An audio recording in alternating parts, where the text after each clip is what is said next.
Kevin, how you doing? Is you cold? Yeah, it's a little chilly up here. We had an ice storm yesterday. I think it was yesterday. Maybe started Wednesday. Yeah, we had snow, we had a couple inches. Excuse me, about 4 inches of snow, but it's going to melt off pretty quick. Yeah, So we're going to do Tai Chi, but we're going to do Tai Chi with our jackets on. And Catherine's all suited up for that. It must be a little cold there, huh, Catherine?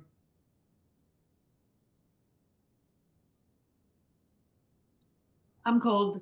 It was nice this afternoon, but right now it's really cold. Yeah. It's starting to cool down. Yeah. Well, it's a little cold here too. I mean, it's late here. It's like 7:30 at night, so it's like. Yeah. So it's getting colder. All right. Last time we were working on move number 3, and we will do that. But let's start from the beginning, and we'll go up and go through the whole of move number 3, and then I'll backtrack and we'll work on the details for that.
Yes.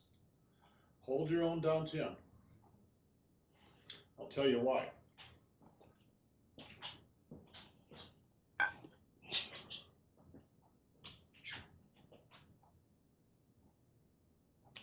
You've got somebody's arm.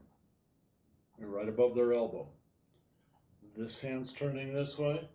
This hand's turning that way.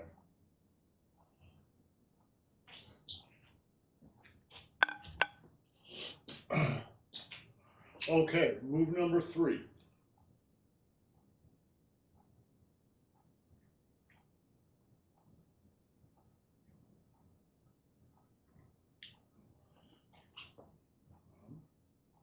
comes the guy. Step out.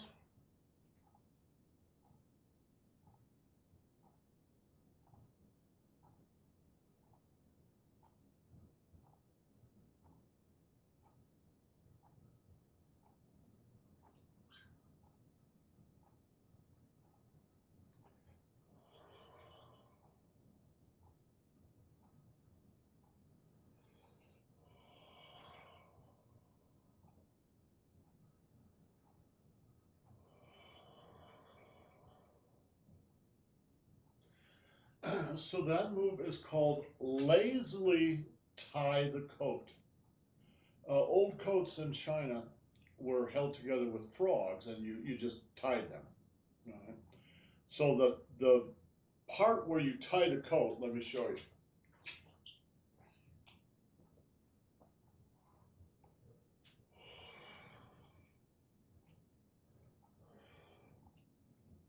tie the coat. And then boom.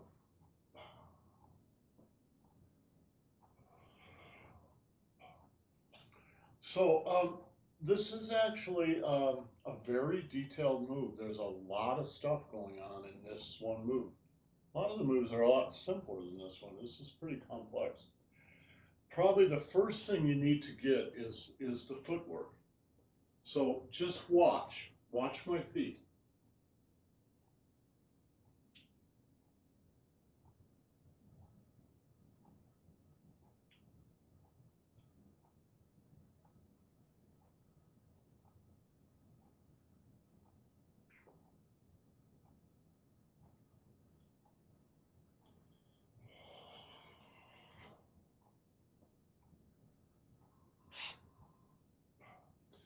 So I hope you saw there are two little adjustments that you make.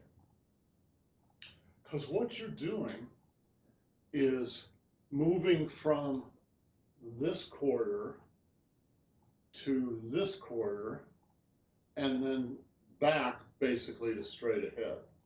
And you need to adjust your feet in order to move from here to here. And you adjust them 1 foot at a time, and you make small adjustments. Watch, I'll call them out again. All right, so the right foot steps out a little bit at about 45 degrees. And then watch my right toes.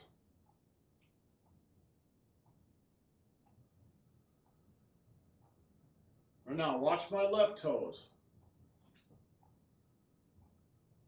All right, now I've shifted from here to here by making 2 small movements, all right? So put your hands behind your back, step out, come in, go over, go out. That's how you make the shift. All right? Right foot, left foot, right foot, left foot. And in both cases, you lift your toes and spin on your heels. You don't spin on the ball of your foot. Why not? Kevin, why not? Why not just spin on the ball of your foot? I think you break your root. Yeah, you break your root. You want to keep your root in the ground, so that's your heel. All right, so you lift your heel, move your foot a little bit. Lift your heel, move your foot a little bit. Lift your heel, move your foot a little bit. It's the same thing. One more. Step out. Your weight comes back to the left, and then just pivot the foot a little bit. Right again. Pivot, and left again. There you go. Very simple. Then it just becomes a matter of coordinating the upper body with the lower body, or rather the lower body with the upper body. When do you do it? So watch.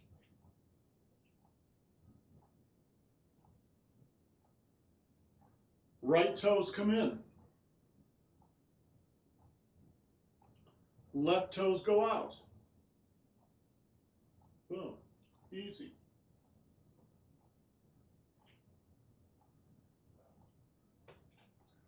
Catherine, is that clear? Okay. Let's review what we did last time based on that footwork. All right, so you step out at 45 degrees, join the hands together, push and snap back. All right? And when you snap back, you bring your right toes in just a little bit. I mean, you're only bringing them in a few degrees. You're rocking the baby here. Shift your weight to the left.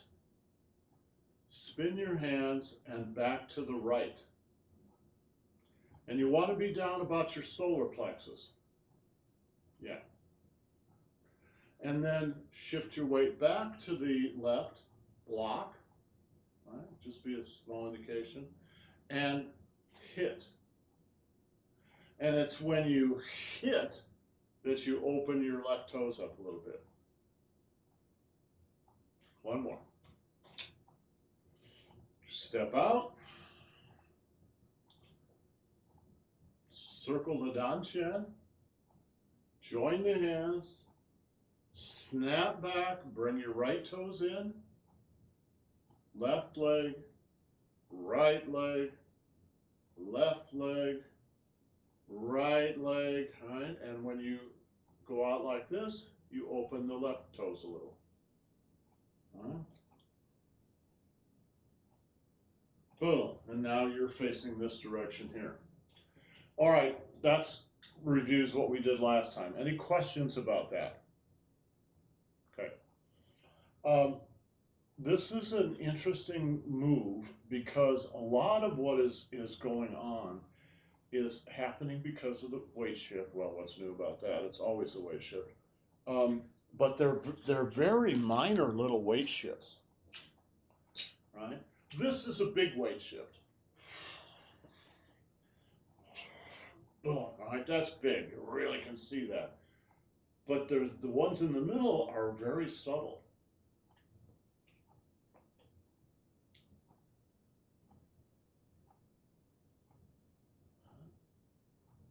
Left, right, left, right, all right? And then you move into some bigger ones, but those two right in the middle are very subtle. So think about this. This is a good thing to know, not just for this move, but for many, many, many moves.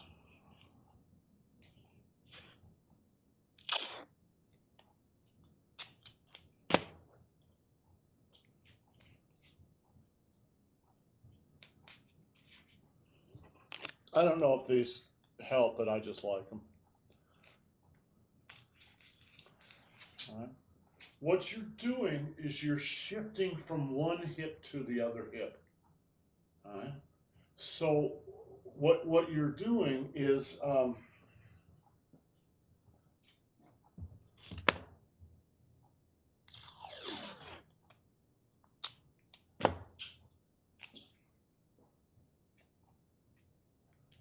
here's your center line. And you're going to shift from just to the right to the center line, right in line with your hip joint in here, to just to the left of your center line. So they're still relating to the center line, but instead of right on the center, a little right and a little left. Right? A little left. Right? A little right. A little left. A little right. A little left. And then quite a bit to the right. Now you're moving into the bigger ones again, right? So it's a little weight shift, right? From right quad, right hip joint to left hip joint. Boom, boom, boom, boom, right? It's very dance-like.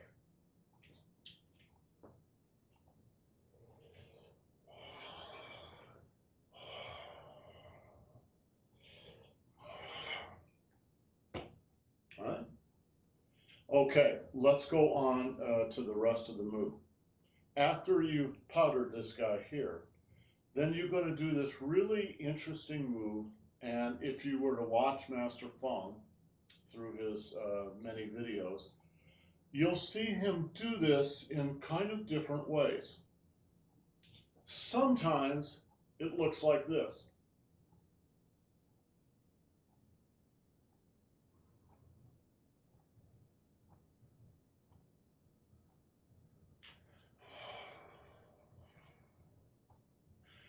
It's just like the wrist exercises that we do sometimes.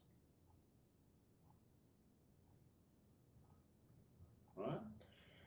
Now, he does variations on that. Sometimes it looks like this.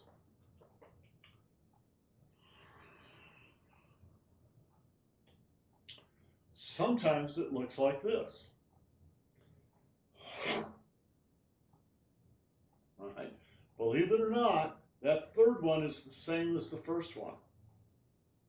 All right. You're doing the same thing. All right. Watch the Dan Qian.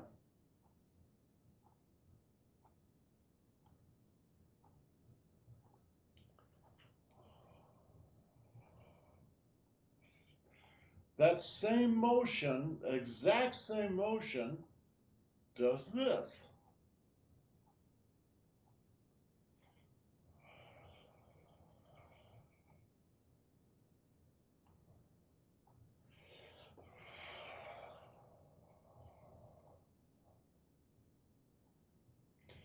So you go, well, what's that for? Well, imagine two guys have got hold of your wrist. All right, there's one guy over here and one guy over here. All right, this is a way of getting out of both of them at the same time.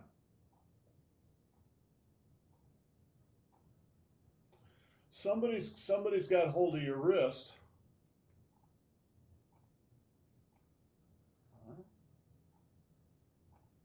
All right, or you can scooch out that way.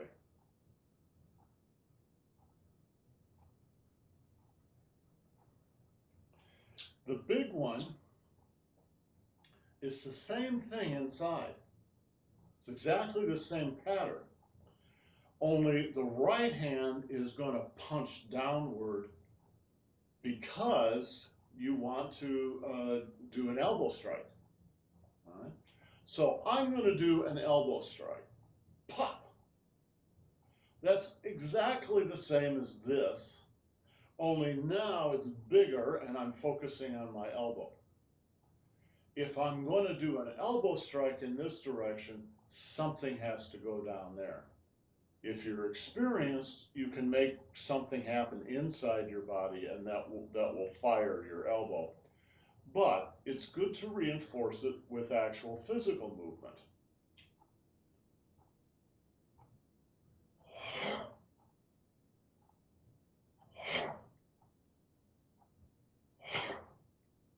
All right? You see everything sort of snap. Now, this form is an ilu form, meaning it's slow and soft. So we don't do that one here. Nevertheless, it's really good to know about it and to practice it a little bit in real life, right? So you're really practicing this to get a feel for the range of power in this move. It goes from very subtle and delicate to pretty strong. All right. Jill, does this make sense? Okay. Just a question, because there's like the forms have names like Yulu and Erlu. Is that the difference between like doing it the slow, soft versus more martial? Yes, basically, yes. Okay. So ilu forms, it's pronounced ilu, Mhm. Y-I-L-U. Ilu means literally first road, like a road you drive your car on. All right. Erlu means second road. So they're just two ways of doing forms. They're not even necessarily different forms. They're just different ways of approaching the form. So you might play the piano very softly and delicately, or you might be Beethoven and just pound on there, imperial, right? It's the same thing. So this motion, right? This motion like this is very ilu. Ilu.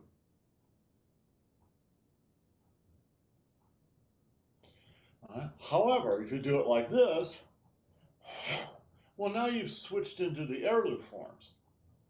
So you're sort of mixing genres. Maybe that's a good way to think of it. They're two different genres. One of them is for Sunday morning, the other is for the weekdays, right?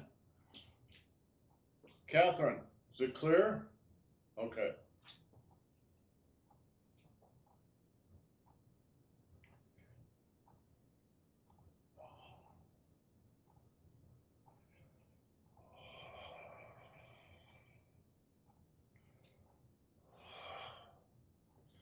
This is a chin-up.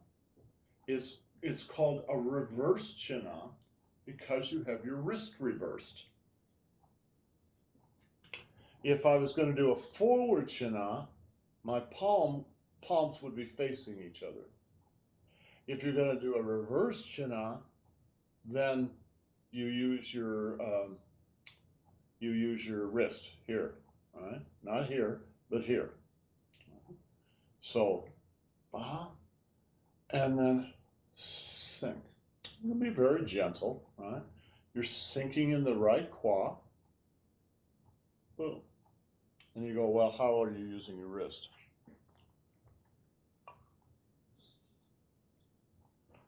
All right, so a forward chin-up, again, this is the wrist, this is the elbow.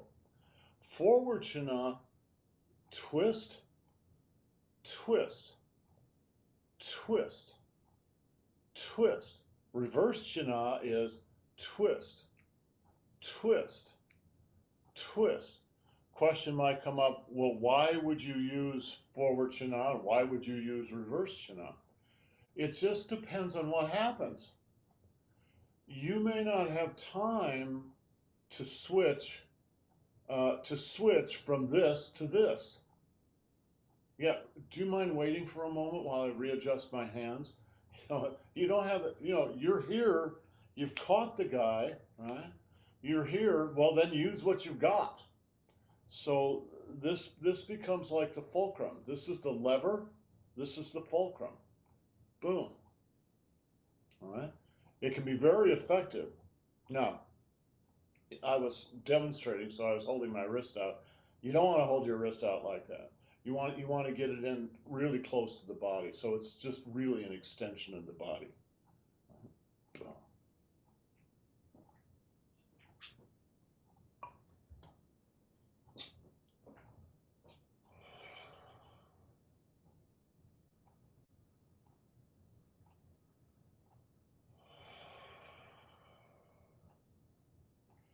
Okay, when you drop down into that, you're extended here, right? You do this figure eight. When you're done with the figure eight, you're up here, right? So the blue claw is a little extended. It shouldn't be hyperextended, but it should be a little, it should be open, all right?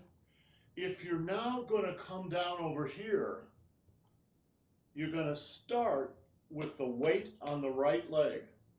Weight is on the right. There's no weight on my left. Which means what with the blue claw? If I'm going to go from here to here, what do I have to do with the blue claw? Well, it should be open. It's open now, but over here, it's, right? But, yeah. What are you going to do? You have to sink in the blue claw. You always have to sink in the leg that's bearing the weight. Because your option is to do this, is to just sort of skip over it and go to the right leg. And what will happen is what I just demonstrated. You'll end up leaning over. And if the guy's Mike Tyson, he's just going to powder you under the chin, right? So instead, right, you sink in the blue claw, and then you go to the red claw.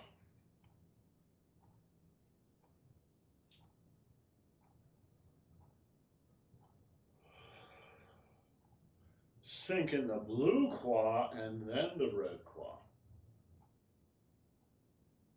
Boom, boom.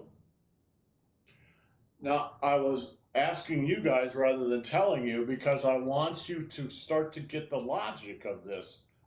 That applies to every move. If your weight's on the right, then you're going to have to sink into the right claw. And if you're going to shift weight, then you're going to go over to the blue claw. If you're on the blue leg, then you're going to have to sink and go over to the red leg. The other option is to lift your chi out of the ground.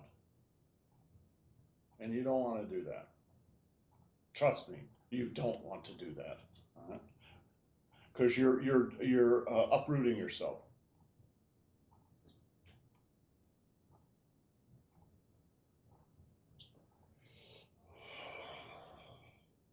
Sink in the blue, sink in the red. Okay, now this next move works like all the other moves where you lift a knee or a leg. You're doing something with the upper body, you're doing something with the lower body. You need to, eventually this all starts to flow, and it's not quite so 1-2, 1-2 as I'm describing. But to learn it, you need to do 1-2. And the one you need to do is to establish the upper body first. All right? So you don't try to lift the knee and do this at the same time. You do this, and then you lift the knee into it. All right? You think about an acrobat in the circus. You know, what is this? Well, it's a balance pole. So, you know, you get your balance pole and then you move up into it. All right? Eventually, you'll get it to where, here's the danger of lifting the leg and the arms at the same time. Throw yourself over backward. And when your arms are spread here, guys, look. They're not out here like this. They're like this. They're at 45 degrees on each side. They're not at 180 degrees. Because if you bring them back to 180 degrees, this is what will happen. You'll fall over backwards. And if you're doing push hands with somebody and they feel you go past 45 degrees, they're going to encourage you to go all the way to 180. All right? When someone's got their hands on you and they feel you going back, yeah, they're gonna uproot you. Even though they're holding onto your arms, all they have to do is go underneath and push up a little bit, and you'll fall over backwards. So, very gently, right? 1, 2. Simple. You keep your balance. Looks good. And as you get used to this, then you will develop a little more of a sense of flow with it. All right, watch my hands.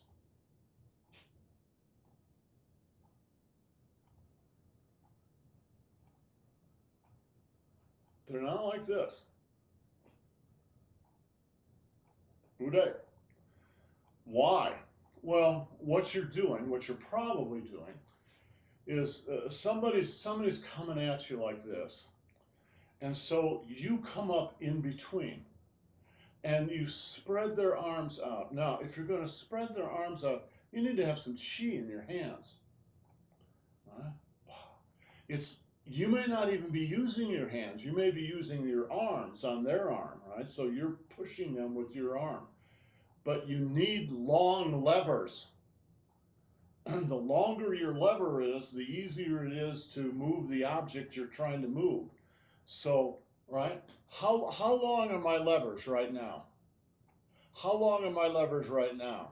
How long are my levers right now? Right? It's energetic. Right? There's a great trick out of, I think it's out of karate. I don't know, maybe judo. You put your arm out, and somebody will pull it down, and it's fairly easy to pull down. And then the master will say, put your arm out now. Shoot energy out the end of your fingers to the horizon. Don't tense up your muscles. Just shoot the energy to the horizon. Then when they try to pull your arm down, it's very difficult to pull it down because it's such a long lever now. So you need to open, and remember that, yes, it's true for this move, but any move like this, that's what you want to do.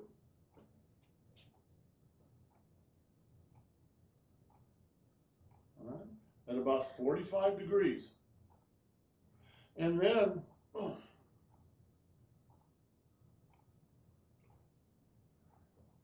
watch watch my foot. Watch.